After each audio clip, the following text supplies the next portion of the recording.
All right, hello, hello, hello. All right, hello, hello, hello. Great, we're live. Okay. What's up, everybody? This is Vaki here. I'm gonna do a quick stream here, actually, to explain how to work my scoreboard overlay and some of the new features that I added recently in this past week. I know I have some people asking how to get it working. I know it's not the most friendly thing to get working because I mostly just built it for myself. But over the past, I guess, years of iterating on it, I've been trying to make it a little more user friendly so anybody can use it. I'm just gonna go explain exactly what you need to do if you want to get my scoreboard working with your overlays. If you want to try it out at all, I'm gonna explain all the components that's gonna be needed in order to run it, just to get the scoreboard thing going. First of all, you have to go to my GitHub to download the files, or you could git clone the repo here. That might be easier, but if you don't want to use Git, you can just download all the files. Then you just unzip it into a directory that you want. Let's see. For example, I'm going to show you right here. I have all my files here. This is when you unzip it, it's going to come into this folder stream overlay. That's you're going to get everything that's going to be here. And what you want to do is first you want to go to the scoreboard dash directory here. So that's the directory. You go to scoreboard dash. And before you start all of this, you need to install Python 3 onto your computer. It doesn't matter if it's a Mac or a Linux or a Windows. You want to install Python 3 before you can get all this working. And you may have to install pip as well after you install Python 3. I don't remember if it will actually work unless it'll auto install pip or not. It may not. If you want to know how to do that, I think you can just quickly Google it. What it does is if you go to, let's see,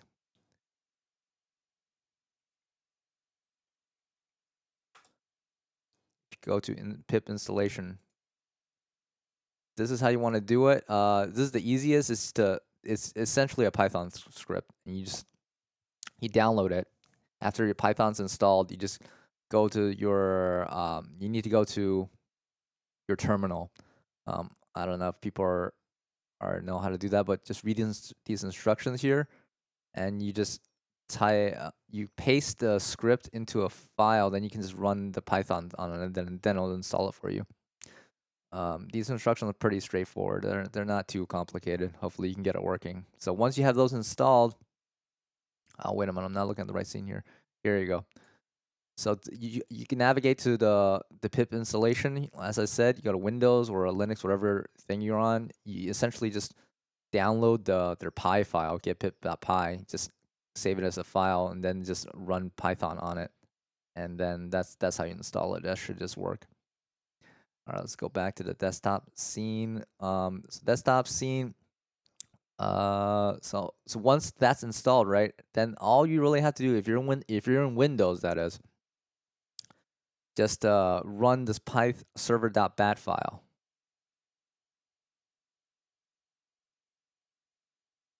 Now, what that's going to do is going to install everything that you need. Let's see.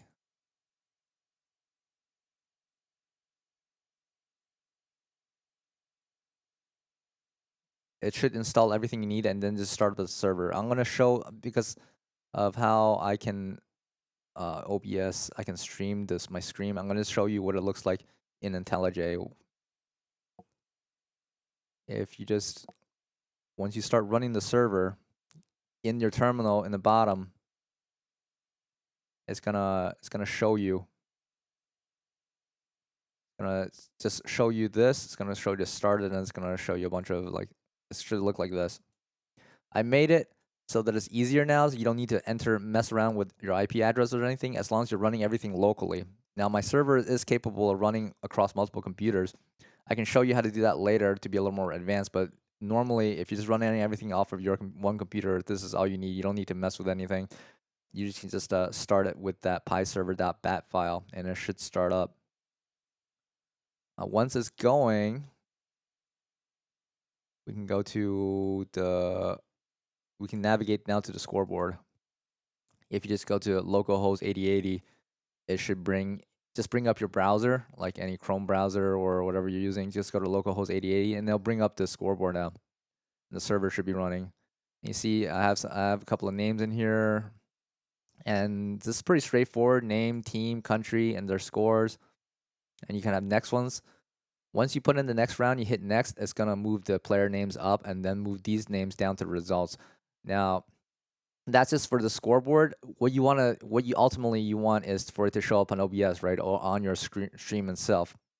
So this just is just a dashboard for operating with the results you want the names and everything to be. What actually shows on OBS, I'm going to go to show you what it's going to show you on the stream side. So on the stream side, you see that what you want to do, you want to put your web source. So I added the web source scoreboard.html. If you look in here, you are going to have to customize your scoreboard however it looks to whatever you need. Right now, I just have generic examples in here. They're based off of the past events that we ran. The scoreboard is in the scoreboard directory. So some of the overlays you see: results overlay, scoreboard, commentator. Those are all the what the web sources are for when you put into OBS to see. So scoreboard, go to overlays and scoreboard HTML file. That is how I'm throwing it into OBS here. So I'm throwing it into a web source. You can just drag and drop it here, and it should just start working. What you want to do is go into here, and you want to I have shut down not visible and refresh. The important thing is refresh when the browser becomes active again, because it needs to reload the information.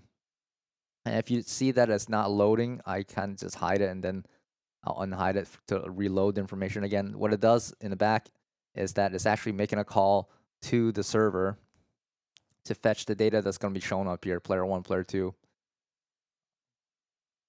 Now I'm going to go to changing some, for example, let's run an example. I have my next player.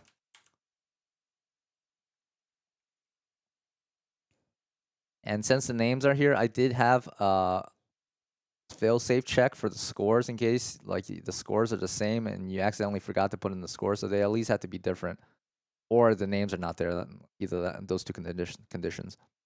So you can just go to the next round, see how the previous names went to the results, the previous scores went here. Now the next names are up here, and you can preset the rounds too. The round from here will go to here.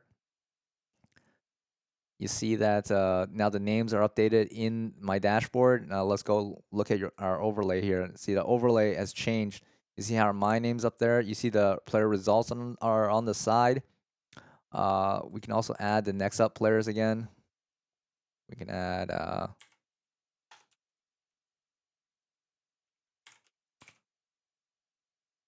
and they just show up. They're showing up here because of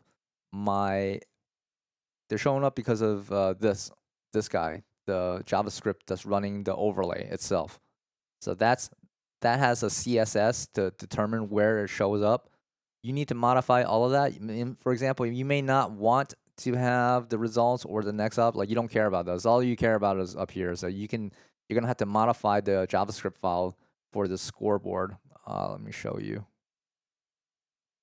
So the JavaScript files is under the JS folder in the scoreboard. So in here, you're gonna have to just like comment out the logic that's gonna show the results or the next up if you don't want them, which you can easily modify. Now, I must apologize for this JavaScript for the scoreboard stuff. I just pulled it initially when I started this project off of the web of somebody else's work.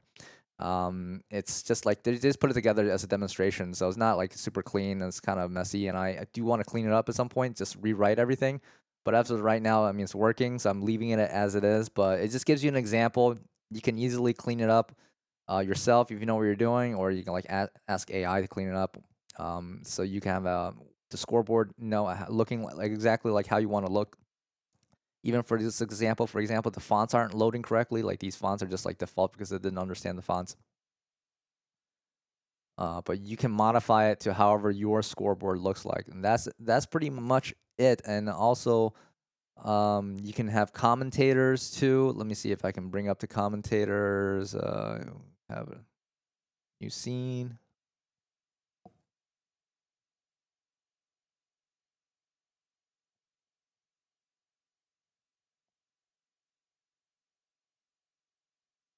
Okay. Now we can add another source into here.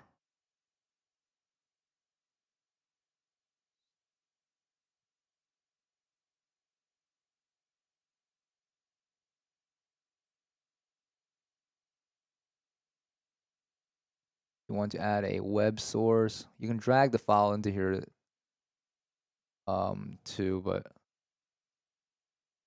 this is just showing you exactly what's happening. So you want local file.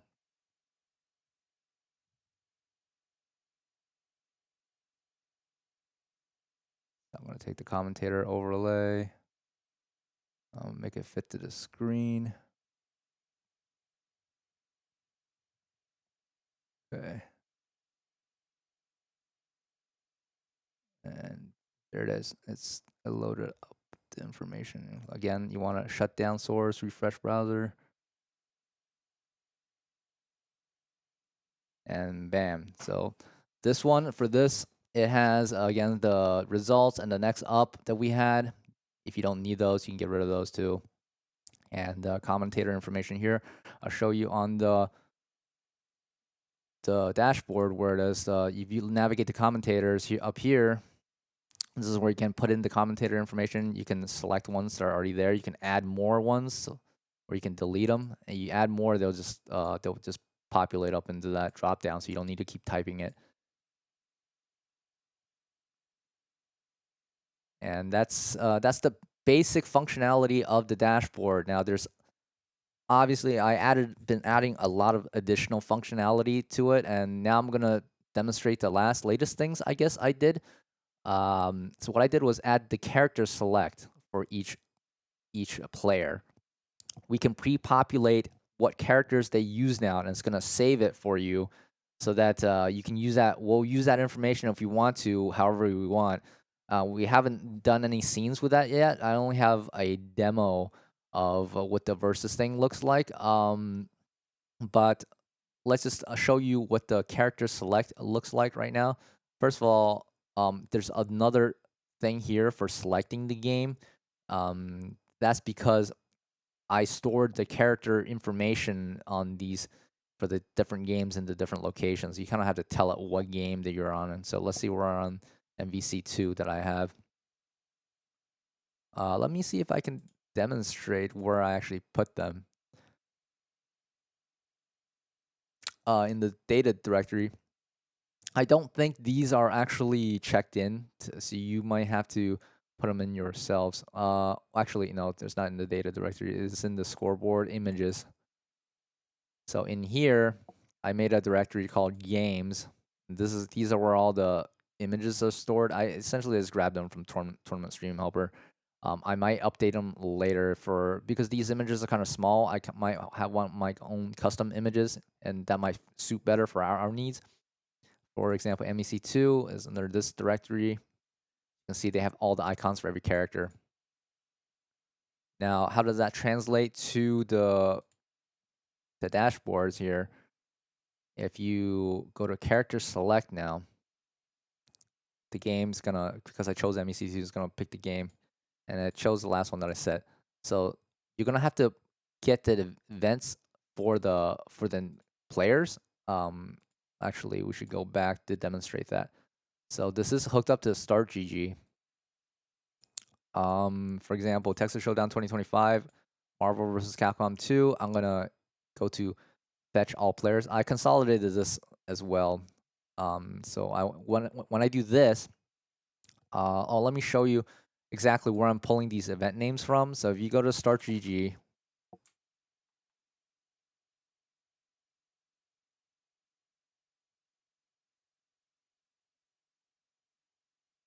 let's see. There you go. Let's see up here. You see up top here, the tournament name is right after the tournament. So for example, this is Texas Showdown 2024. The event name is this one after event. If we go to 2025, I'll pull up that one. Let's say we're just gonna go to the one that we're looking at. So this is I entered this value for the tournament name, this value for the event name. Now looking at the event name here, I'm gonna hit fetch all players. What's gonna happen is, oh, I gotta get rid of these names. It's gonna have a drop down for all the people that registered for that tournament. So once we have the player names now, go back to the character select. This is a little funky in the way that you do it. I might be able to just add another button to grab it from here because this is not the ideal flow. I'm still working through this. So now we have the event now that we care about. Now we have all the players here. For example, we have Art of A Limbs here. So it'll save this information in a local database on your computer. So I selected the characters, and you have styles. On these, there's only one style for these icons for this game. If I show you a Super Turbo, you can see that it has multiple choices, but this one is just one for each character. So I selected. You can select multiple, as many as you want, and then you submit, and it'll save it. And you can also clear it if you don't like what you have. You can set it for somebody else too. For example, I think we set it for. Did we set it? I don't know. Did we set it for Roundhouse? We didn't. All right, let's just set some characters for him. Hit submit. Okay. Now save these characters for him. So what does that do now? So what we're planning on doing is actually, let's see if I can demonstrate on the other scene. So this is the game scene now. We'll make another one called versus screen.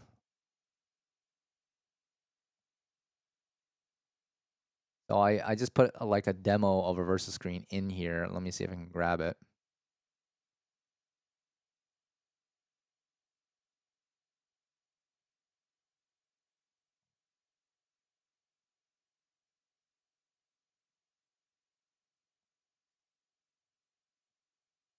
Let's see.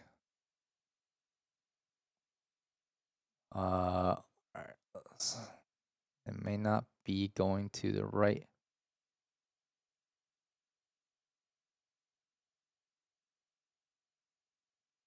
Yeah, the IP is wrong here, so it's fine. So again, you need to point it. Well, this is just a demonstration, but when you make your own, you can just have it point to localhost or wherever. So now let's see if you can refresh it. Oh, gotta again. Every time you do this, you need to add this. So hopefully it's gonna. There you go. It read. Oh, it's reading the current players now. So I want to move to the. I want to move to the new players that I put. So I put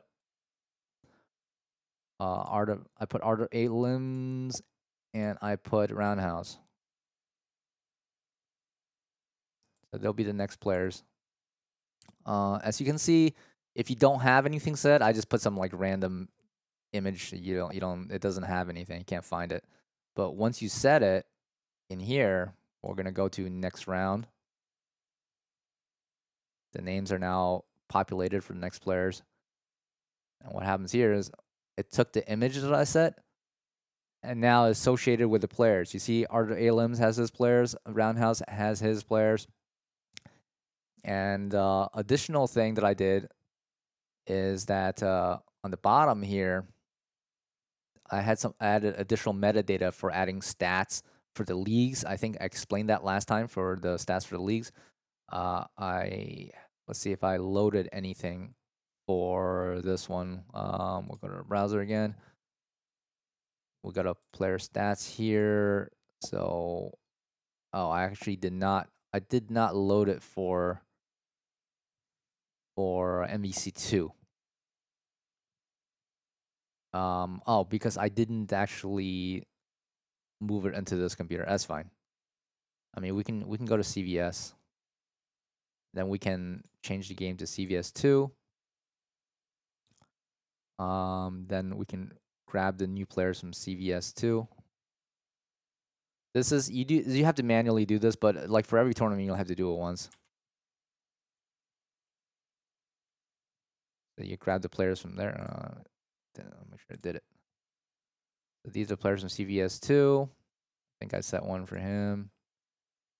Who else did I set? Maybe I set it for I can't remember. Maybe Sonic Boom I set one. So we'll go to the next round. And then let's check the OBS scene. Here it is. So we have the pictures associated with them. Oh, let's see if the other stuff are loaded for the stats.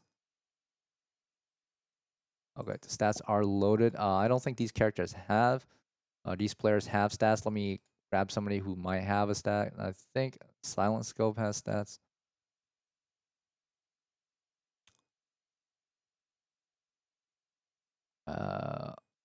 Maybe Sonic O has stats.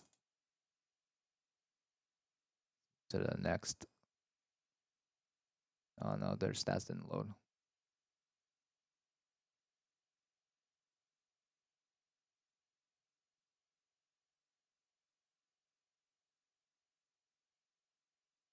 Anyways, I forget that. I'm forgetting something, but that's just a demonstration of how these character images are showing. Let me show you how. So this is because we're using the MECS2 format. So I also did another formatting for CVS particularly. Let me just demonstrate that real fast.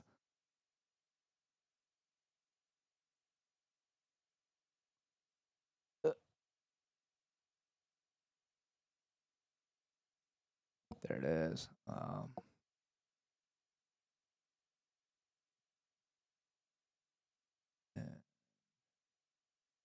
Let's see. Yeah. So I actually formatted it, as you can see, according to like I made my own custom CVS2 formatting for this just for fun, which is I think looks kind of cool. Let's see if we can change the second player. Yeah, so I have a couple of these. As you can see, because you have the metadata associated with the icons, we can do a lot of cool stuff with this. We'll have to see what we do for Texas. We'll come up with it. We have to see what the design looks like from Azroy, and then maybe we'll do something cool with this. But that's just additional features, brand new features that I added that I wanted to show off for you guys.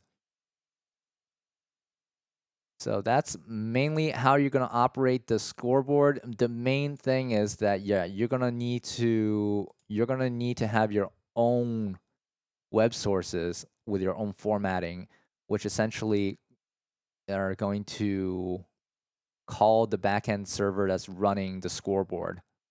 And that's how you get the data, and then you have to display it however you want and format it however you want. You want to look at the code real fast. Just for example, like we were looking at the versus ones, right? Go down here. So you see there's like a style thing here.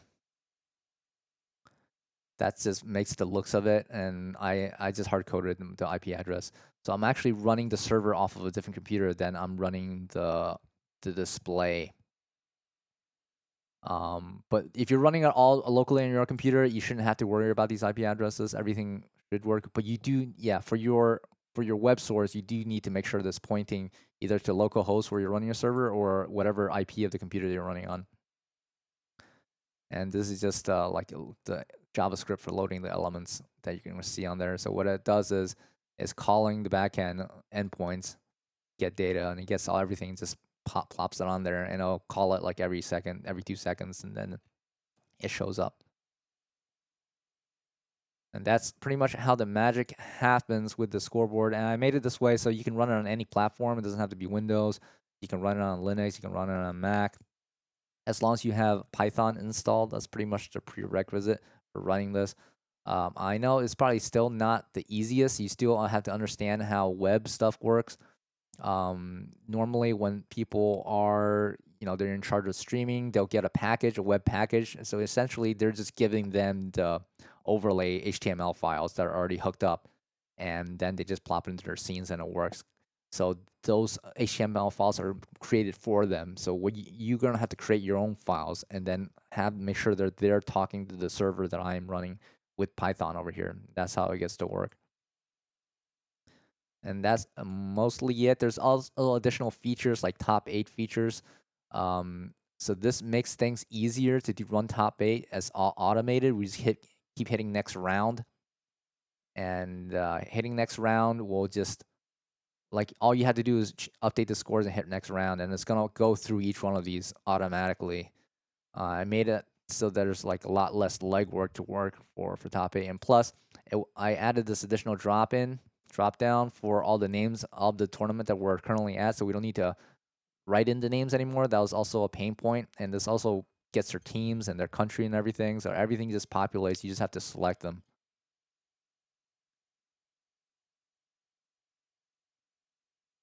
Go back to dashboard here.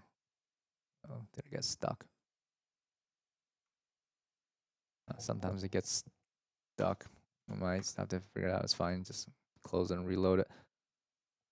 All right. So I think that's it. What else do I want? I'll fetch top 8 results here. This will get the top 8 results of a previous tournament if you want. And actually, that's how we did the special thing for last year's. So we can tell for certain people that's placed in top 8 of the previous tournament, they got an extra badge. That's just additional. You probably don't need to do that either. And this is the other helpful thing for some people: fetch from queue from start GG. So what happens in the tournament is sometimes the tournament runners will actually mark the next matches as on stream in start.gg. So they can queue all the matches up. And what happens then is that you can hit this button, and then it's going to fetch all the matches in that queue, and then it's going to order them for you in this drop down, so the next match will always be correct in the order, the same as they are in start.gg. So all the TL has to do, or the bracket runner has to do, is just mark the next stream, and we just fetch them from the queue, and then we'll just hit next round as they're going. So there's a lot less coordination between the stream runner and the streamer. I mean, the tournament runner, the bracket runner, and the streamer. So, and plus, if you're doing that, it'll after the match, it will also automatically go to Start GG and report the score for you, so that the bracket runner doesn't even have to manually do it. They just have to plot people into the stream queue, and then we can take care of everything from the streaming production side. That'll make things a lot smoother, because before we had walkie-talkies trying to sync. All right, who's up next? Tell me who's up next so I can put their names in. Or what's the score and everything. We don't need to do that anymore. Really, I'm hoping that makes things very smooth this time around. And this is just like removing some of the data. But if you're not doing the stream queue, you can just fetch all the players from as I said, the tournament. It's gonna get you all the players from your event, and then it's gonna populate the drop down. So you don't need to be typing names in anymore either. And they will be alphabetical order, so it makes it a little bit easier for us, because typing in names was kind of annoying. Also, you do have to set the next round correctly. I don't know if like maybe in the future I can be smart about knowing exactly what round we're even on. We don't have that tech yet, but maybe it's just an improvement we can have in the future. And yeah, and that's about it. And you can also clear things. So that's most of the basic functionality. If you don't care about all that stuff, you just want names in here. Like you don't need to use any of this. You don't need to use next round. You just put the names, you erase the names, put the scores, you erase the scores. With the country and team, and then you can just do it manually if you want. That also works, and it'll just show up on your scene, and then your names will show up. And then of course, if you don't need this information down here for your next up, you can just get rid of it from the JavaScript file, and then it won't show it to you anymore. All right, everyone, that's pretty much the walkthrough about how the scoreboard overlay works. I'm still actively working on it, trying to do cool stuff with it. If you want to use it, yeah, give it a try. If you have questions, I guess you can shoot me a comment or something in the video.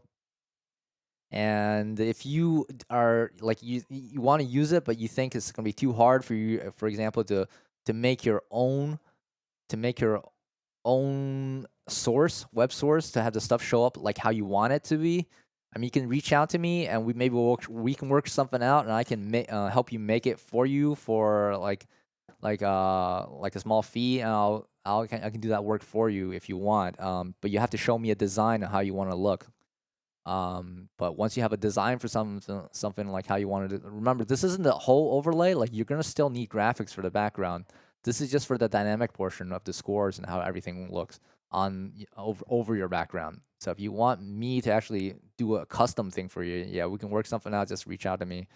And that's it. That's gonna be the end of this video. Thanks for guys for watching and tuning in, and I hope this was helpful for you guys. And if you don't care about the stuff, just like tune into other videos. So thanks for watching.